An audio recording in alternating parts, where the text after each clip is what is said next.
A lot of us say, God, I want more revelation. But here is the hard truth. Sometimes the reason we don't have the revelation we want is because we're not well read or well versed. See, revelation needs material to work with.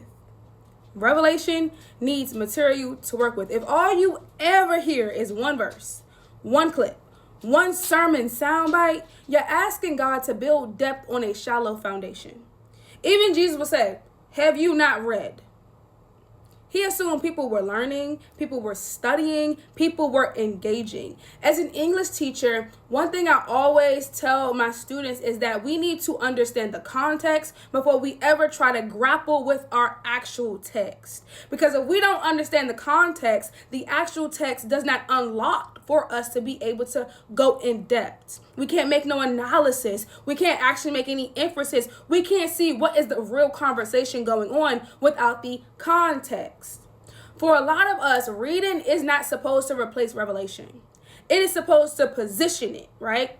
Study gives us language to what God is already showing you. It helps you recognize patterns. It helps you discern instead of just feel. Sometimes God isn't silent at all. Sometimes he's saying, go read, go learn, sit with this longer. Because the Bible has a lot of agricultural references. It talks a lot about royalty and leadership. It talks a lot about natural elements. It talks a lot about building and construction.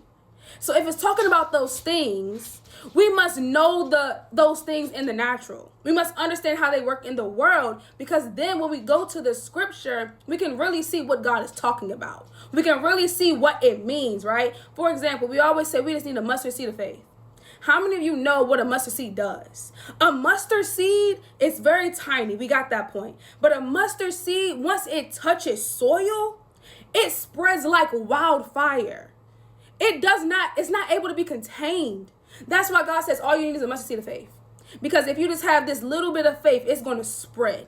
And your faith is going to grow supernaturally. It's going to grow quickly. It's not going to be containable.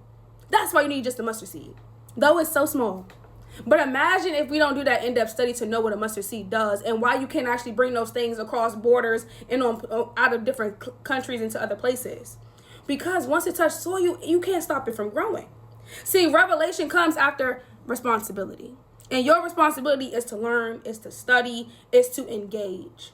You need to be well read and well versed in order to get to revelation.